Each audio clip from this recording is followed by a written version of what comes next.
There is somebody that I really respect that is doing something that absolutely has to happen. You want to fix the country, we must abolish the Federal Reserve right now. And Representative Thomas Massie is on the phone with me now. Hi, Thomas. How are you?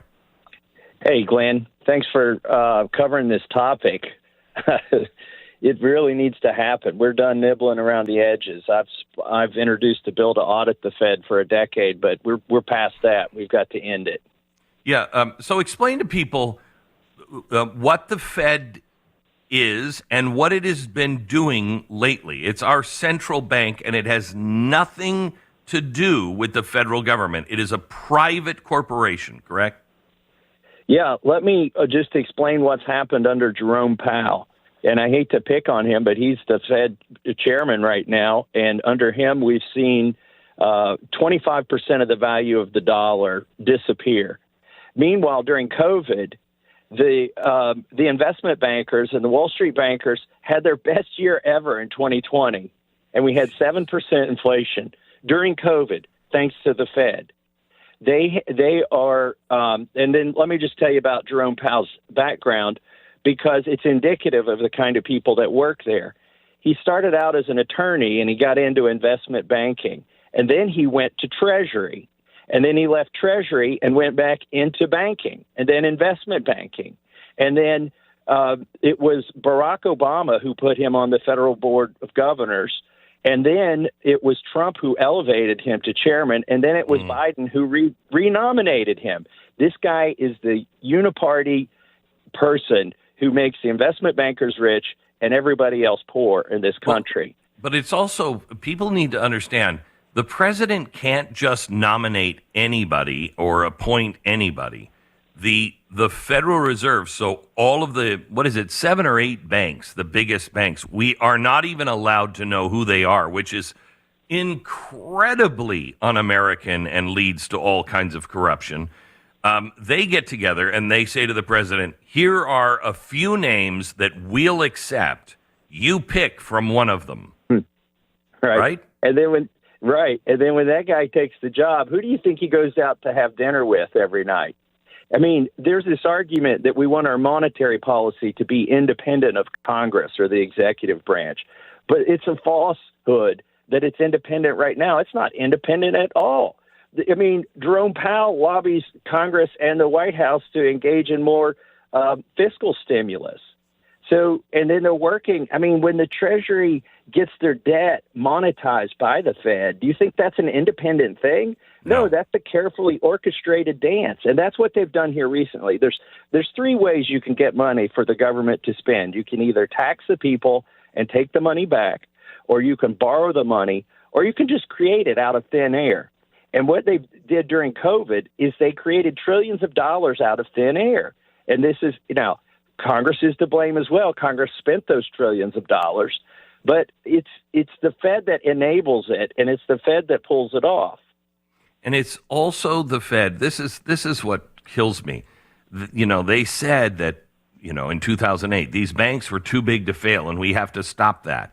And everything Congress did made these banks stronger and bigger and hurt the small banks that are not part of the Federal Reserve System, so to speak. They're not they're not one of the owners of the Fed. And it seems to me, Thomas, that every time something is done, the American people are the ones that lose, and the banks get the money, they get richer, and in the end, it's going to be those, 5 or 6 or 8 banks that make up the Fed. Do you know? I don't know the total number. We don't even know the number. Okay, so whatever the number is, those guys are going to be the ones that are currently holding our debt. Now, as I understand it, whoever holds debt, you have to pay that debt. And I have had bankers tell me, Glenn, we don't have to worry about the debt. Do you know just what our national parks are worth? Yeah. And so we will pay whatever it is they want. We'll have to give that to the banks, which will mean It's a transfer of wealth from the people to these big banks. It's just obscene. And they have no intention of selling the national parks, by the way. They are just going to take it out of our hides. That's what they're going to do. And listen, to your first point there, the Fed acts like they're the firefighters, but they are the arsonists. Yes, they are. They kept rates low. They had easy money for banks to get for so long that the banks, they've just assumed it was always going to be that way. You had a few that failed. They came in and they failed because the Fed then came in with whiplash and raised rates quicker than they've ever raised them before.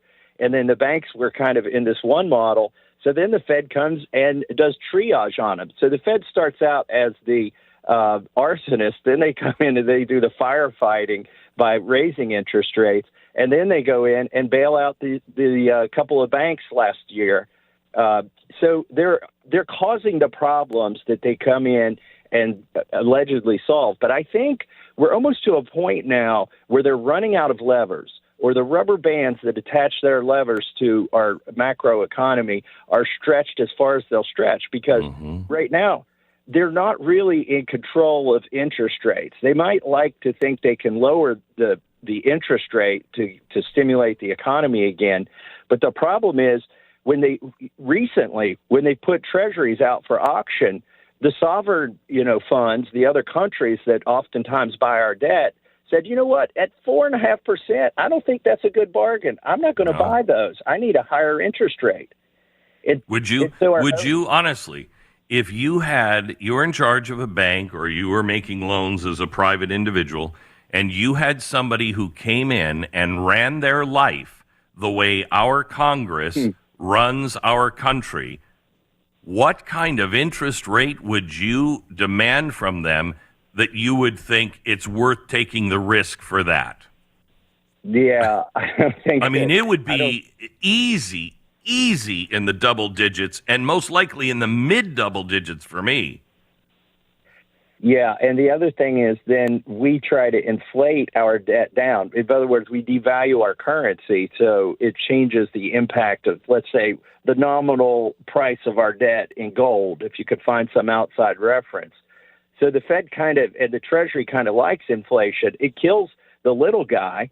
The big guys don't care because, like we saw during COVID, they just reprice everything on Wall Street, and then the other assets the Fed will prop up by buying them. So they make sure that the rich people can survive through inflation, the poor people can't, or even the middle class can't, and because you don't have these sort of financial instruments that everybody else has that the Fed takes care of, and so then the Fed is, when they cause inflation, they solve a little bit of the debt problem. But the problem is we're getting to a point where it's not going to work anymore. For a while, we had inflation that was greater than the interest rate we were paying on the debt.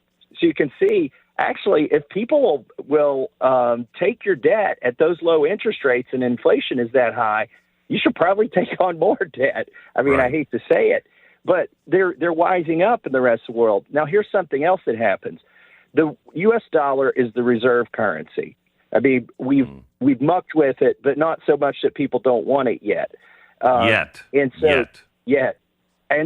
And when you want to, everybody likes to do their transactions in dollars. But to do a transaction in dollars, you have to hold dollars. So the whole world is holding dollars. And so when we devalue the dollar, we're not just taxing our own people, we're taxing the entire world. We're kind of like the credit card gets 3% of all the transaction at the gas station. We get that 3% if we create 3% more money every year, which we typically do. But the rest of the world is getting tired of being used that way. They're tired of our transaction fees, i.e. our inflation. And when they start using alternate forms of money to do their transactions, or holding different assets in their own sovereign wealth funds, then we're not going to be able to do that trick on anybody except for U.S. citizens. Again, this is all coming to a head. Thomas, I said this a while back, probably 15 years ago. When this actually happens, we are going to be labeled, because no politician in any other country is going to take responsibility for their own fiscal madness. Everybody's going to blame it on the United States because we were greedy, grotesque, and took on so much debt that we devalued the dollar, and it's going to affect the entire world. And, you know, I relate it, and I know it's for different reasons in some way, but I look at the way Germany looked at France at the end of World War I and the beginning of World War II is, I think, the way the rest of the world's going to look at us. France forced Germany into just devastation, where they had to inflate their dollar. It was horrible. The damage that we are going to do by destroying our dollar, I don't think we're going to be very popular in the world.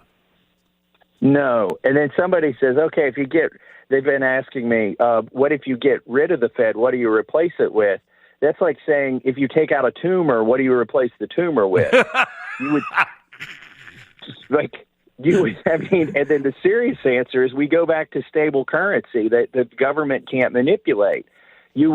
I would prefer to have a gold standard, for instance. Me too. It's hard. I have been told, this is what a serious banker at the Fed level has said to me. Glenn, the reason why we had to get rid of the gold standard is, at first, it was because we wanted the Great Society and the Vietnam War, couldn't afford it. But there's not enough gold to build and live at the level the world lives right now. We had to play funny money, and everybody is in on it. We can't go to a gold standard because there's just not enough gold. You buy that? Well, there's enough gold to do honest transactions, but you're right. There's not enough gold to do the funny money and to fund all of these wars, for instance, that we've engaged in. This, typically when the government tries to leave some kind of standard that they've been on, it's because they have to finance a war, and nobody wants to consume enough of the debt to finance the war, so they go off the standard. But you can't monetize your own debt once you get into that model. You can't create the funny money. It's real money. It's hard money, and that's what we should go back to. And we shouldn't replace the Fed with anything. It's Keynesian economics. The whole premise, I know a lot of Republicans may disagree with me. They may think that we need a Federal Reserve Bank and that we need to control inflation. But that's the whole notion of Keynesian economics, that you could create prosperity by tweaking the interest rates and the money supply, and that the free market doesn't have enough signals and feedback, doesn't react quickly enough, that you could have some experts in an ivory tower that need to be turning knobs to make our lives better. But the reality is the people in the ivory tower, they're investment bankers. They came from investment banking. They're going back to investment banking. They still got ties to it, and they're tweaking the knobs to help their buddies and to keep this music going until the music stops, which is the infinite spending. You have introduced H.R. 24 as well, which is the Federal Reserve Transparency Act to audit the Federal Reserve, and the act to abolish it. You've got a lot of co-sponsors. Any chance this even gets past our own House Speaker? Well, probably not this speaker. Look, we got, not under this speaker, but under previous speakers, we have passed audit the Fed in the House. They've never brought it up in the Senate or not passed it in the Senate. You got people like Bernie Sanders who sponsored audit the Fed when he was in the House, and then he gets to the Senate and he won't even sponsor it. But we've got to end it. So we've got enough co-sponsors and enough votes to pass audit the Fed. It hasn't happened this Congress. It should happen this Congress. But by the way, if it were really part of the government, you could do a FOIA on it, right? Yes, try FOIAing the Federal Reserve. It's going to work for you. So, Thomas, yeah. Quickly, how can people help? Okay, the HR number is 8421 for ending the Federal Reserve. We have 22 co-sponsors right now. We need more co-sponsors. Ask your congressman to co-sponsor in the Fed, HR 8421. Thomas, thank you very much.